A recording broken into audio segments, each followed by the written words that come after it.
Hello and welcome to our program Where God Weeps. Last week I introduced you to the figure of Fr Werenfried van Straten, a simple Dutch priest who started the Catholic charity Aid to the Church in Need. We saw how the Lord inspired him to bring the love of Jesus to the refugees at the end of the Second World War, particularly to those most downtrodden, the defeated Germans.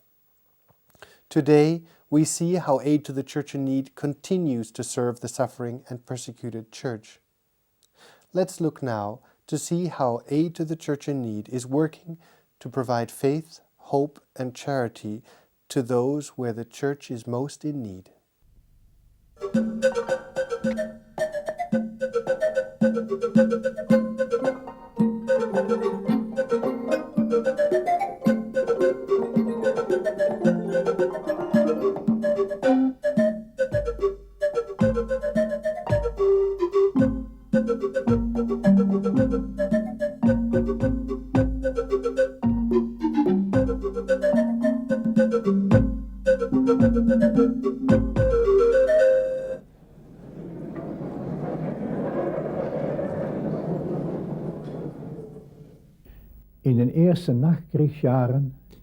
During the early post-war years, in a Europe torn apart by destruction and hatred, many found it impossible to forgive the Germans for the harm that they had done. And yet, I personally witnessed many heroic gestures of reconciliation, which have left their mark forever on me and our organization.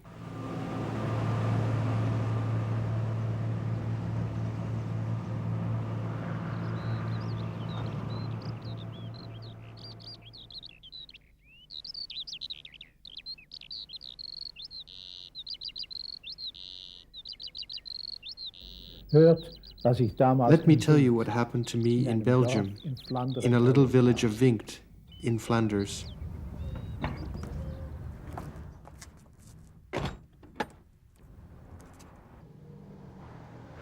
In 1940, the invading German troops had shot and killed 85 men in the village, including the chaplain and all the residents of an old people's home. The oldest victim was 89 and the youngest 13. There was no family without its victims.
Ten years after the massacre, hatred still smoldered in the hearts of the people. The parish priest of Winkt was deeply concerned, for he knew that God cannot condone hatred. He had tried in every way to overcome it, but in vain.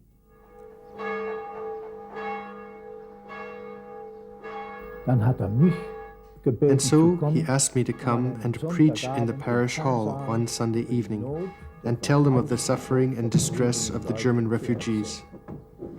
But when they got wind of it, the people told their priest in no uncertain terms that they would never listen to anyone asking help for the Germans, those scoundrels who had shot their fathers, husbands, and sons.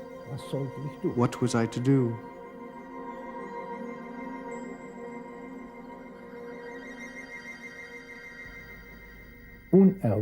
I decided to take the initiative and spoke unexpectedly the next day at all 6 masses. I preached about love. It was the most difficult sermon of my life. After Mass, a woman came up to me. Without a word, she gave me 1,000 francs and was gone before I could speak. The parish priest knew her. She was just an ordinary peasant woman, but her husband, son, and brother had all been shot by the Germans in 1940, and she was the first to give money for the Germans. That evening, to my astonishment, the hall was full. I spoke for 2 hours about this, the most massive ethnic cleansing of our century, and of the misery of the 14 million expelled Germans in a ruined country that had no room for them. Finally, we prayed for them, and many had tears in their eyes.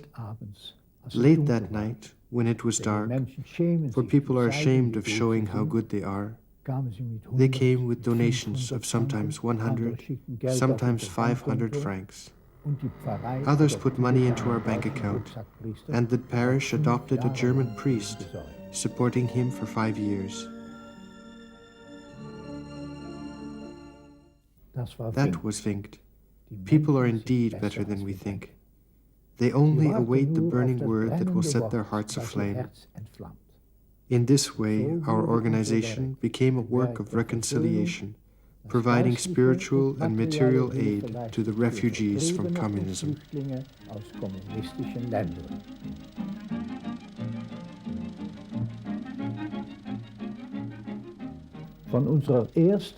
Starting with this reconciliation, in a Europe divided by hatred, there runs a thread that has linked our organization to the persecuted church in the East and the threatened church in the Third World. From the bacon and the clothing collections for the evicted German populations and their rucksack priests, we have moved on to their pastoral care via the chapel trucks and the Vehicles for God campaign, to the training of new priests and the aid for millions of our brethren persecuted for their faith, to the building of homes for the homeless and churches for God, wherever the lack of churches and homes represented a threat to the kingdom of God. These have been the objectives of our organization, which has sought to put into practice the pastoral mission to which I myself felt called half a century ago, while still a young Norbertine priest.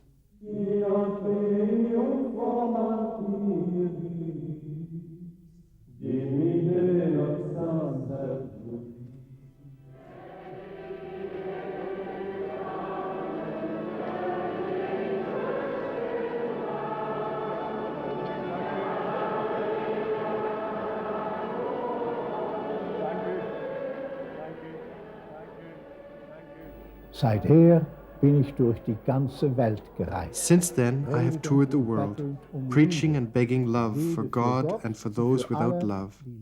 And I have found again and again that so many people are ready to make heroic sacrifices, if only we have the courage to ask them.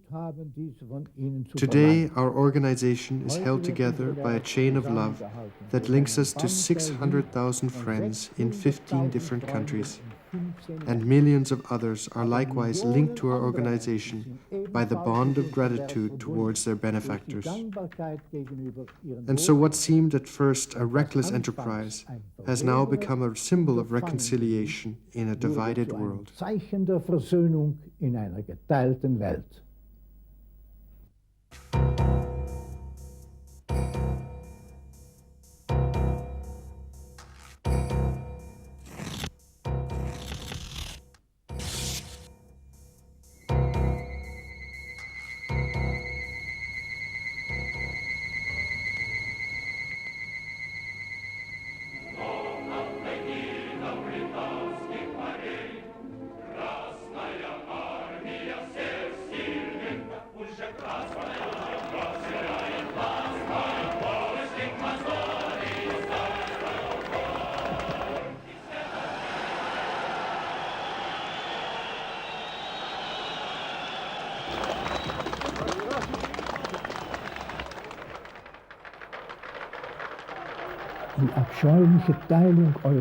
The terrible division of Europe into two blocks, a free West and an East under communist dictatorship, forced our organization to respond in a spirit of active love.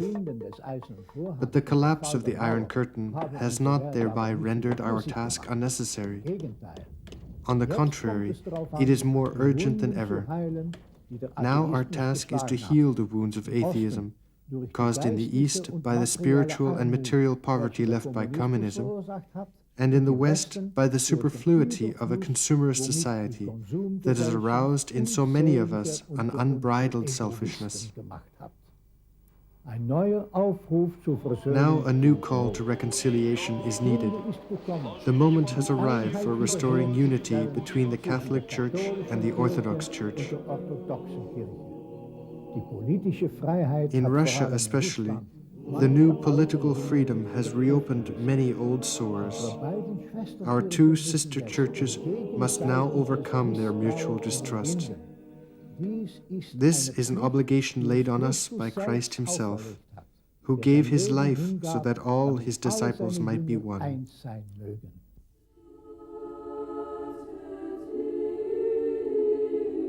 Let us then help this sister church of ours to rise again from the wreckage of persecution. Let us go to meet her in her need, so that she can proclaim the gospel freely and unhindered.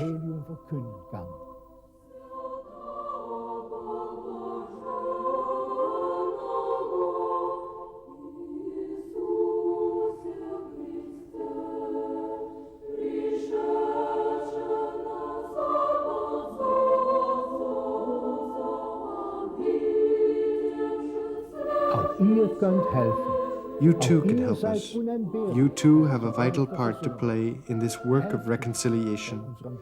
Please help us in our efforts to convert ourselves and all of Western Europe, to rebuild the kingdom of God in Eastern Europe, and commit ourselves to reconciliation between the Catholic Church and the Orthodox Church. Today we have the pleasure in welcoming to our studio Miss Antonia Willemsen, the niece of the late Father Werenfried and the General Secretary of Aid to the Church in Need for over 30 years. Welcome to our studios. Thank you for coming again to visit with us. Thank you. Miss Willemsen, your uncle, Father Werenfried, had a great love for the poor, which was reflected throughout all of his work. What was it that he saw in the poor? He saw in each poor, he saw the face of Christ.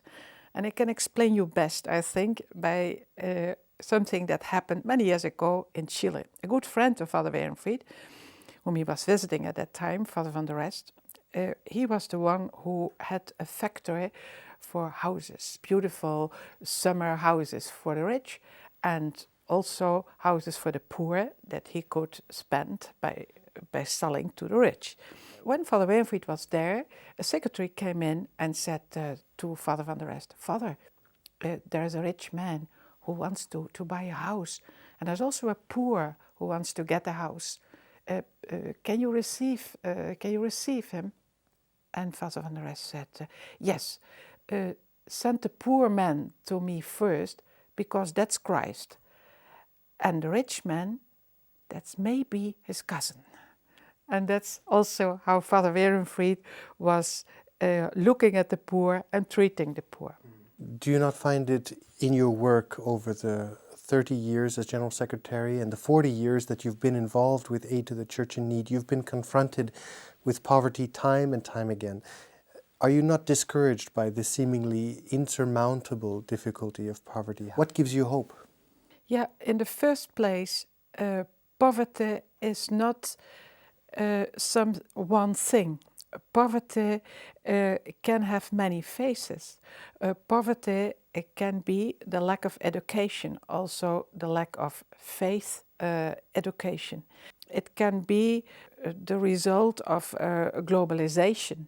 It can be because of the nature where people are living in. If it is very dry, poverty can have many roots. As governments are trying to give education to children, many organizations, also governments, are trying to give clean water to the people. But all these social aspects are very important for the people. But there has to be the faith education, the education of what are the values, what is Christian faith, because otherwise all this social achievement will finish in materialism. So one has to see this very carefully. Father Werenfried wrote precisely about this relationship between the rich and the poor. He said, man will rise together or man will fall together. What is this spiritual link, if you will, between the comfort of the West and the wealth that we enjoy and the poverty that is, in fact, our neighbor? Yeah, one can explain this with a word that he many times has preached, and that was that he said, there's only one world, and we can compare the world with a big ship. And we, from the West, we are in the first class, we are in the luxury class, and the poor people, they are more down and in the deep part of the ship, and they are cramped together, but we are on the same ship. And when the ship is leak, all of us, also the one of the luxury class and the ones in the first class, will have to go down and see that the water will be thrown out of the ship, because otherwise we will go down all together. That is what he meant by this one world. And I think that we always more see that we are living in one world, and that the situation in one country and one culture is determining also other countries and cultures. You were traveling a lot with Father Werenfried. He was an important part of your life. Father Werenfried has since passed away, but he has left with us a tremendous charism. What is this charism that Father Werenfried had, and what has he left with us? Many people asked him during his life what his charism was, and his answer was, I have a financial charism. And then he said, St. Paul is talking about the charisms that there are, and the financial charism is not mentioned. And but I think that his charism was to touch the hearts of people, both the ones who were giving and the ones who were receiving. And I think that was his big charism. And how is this charism reflected today? How is it still entrenched in the organization Aid to the Church in Need? Yes, we want to continue the charism of Father Werenfried. Of course, we cannot not take this, the ones who are in charge here, that is very clear. But we want to continue to show to people love for them, and both for the ones who are helping us and the ones we can help. Through us, we can help other people. And we have to adapt our work to the needs of the time. That is also one of the things that Father Werenfried has done. It's not that what he started almost 60 years ago is still the same. No, it was all the time adapted to the needs of the time. And I think that's also a thing that belonged to his charism, that he could give up to help a need that was finished. Like the refugees in Germany were finished.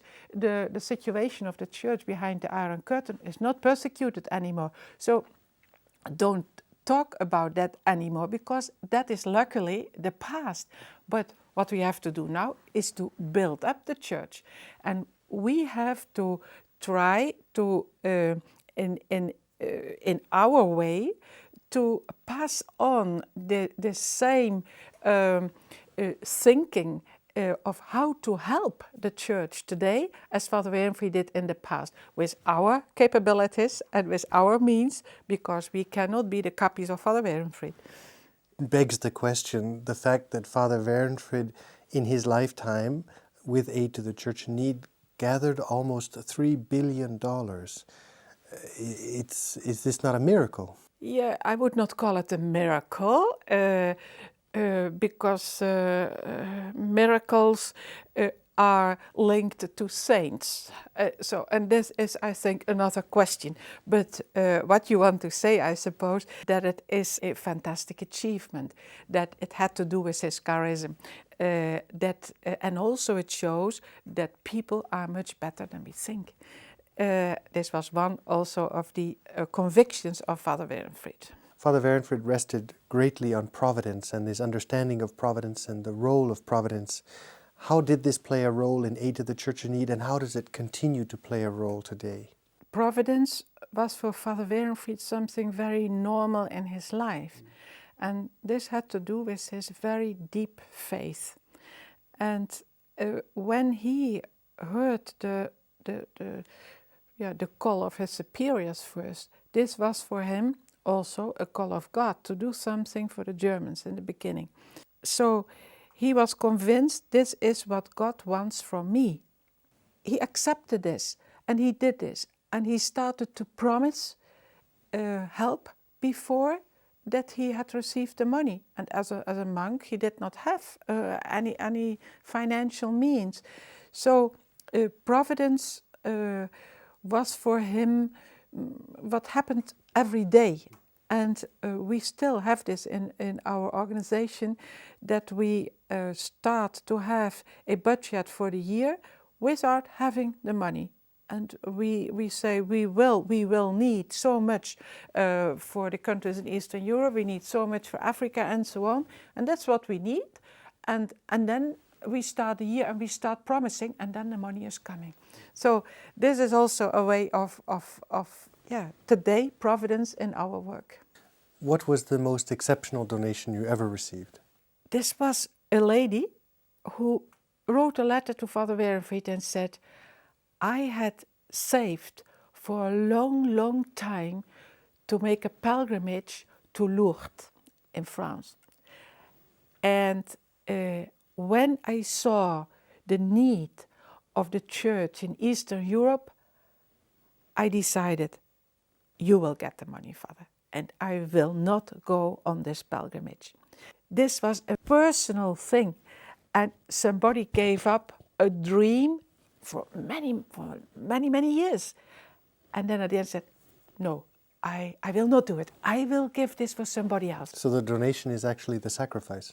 The donation is a sacrifice, and at the same time it makes the person grow in generosity and grow as a person. Aid to the Church in Need is specifically focused on the pastoral needs of the church. What does this mean?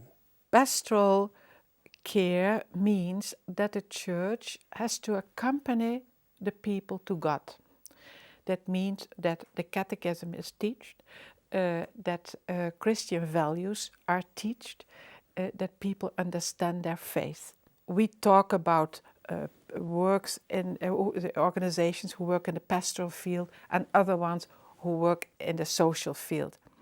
But for the church, the pastoral care is the first task the church has, and it determines all other actions. Yes, because you would think actually that the greater needs in the suffering church would be humanitarian or some kind of social justice issues would be the greater need or the greater urgency, and yet Church in Need has focused on this pastoral question. But it belongs together.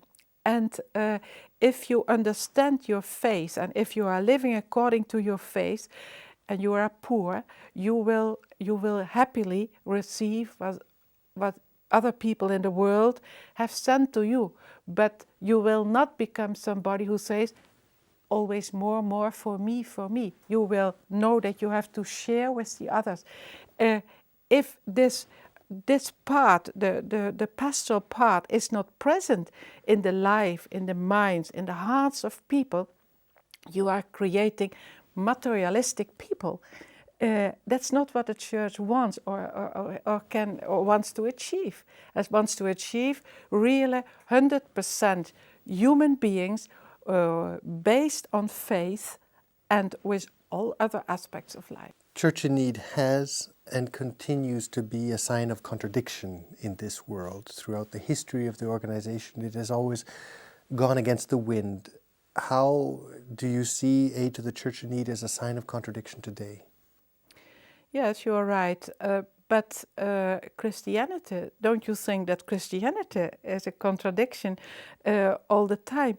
If you ask people to love their enemies, people would say, that's not normal. How should I love somebody who has harmed me? So this is what Christianity asks from you. And this is also what we are preaching and what we are telling in our publications. There are sorts of help that people sometimes do not understand. Like, for example, when the Pope had asked us to help the Russian Orthodox Church, people did not understand it. Other people were very happy that we did it. But this was a contradiction for many people, because they were talking about the role that the Russian Orthodox Church had played during communism. But a new time had come, and we had to understand it, and at that point in time we had to love those people, and we did it, and we still do it with conviction. Miss Willemsen, thank you for being with us, for your dedication to the work that you have given to the organization Aid to the Church in Need, and all this organization has done for the suffering church around the world. Thank you, ladies and gentlemen, for having been with us today.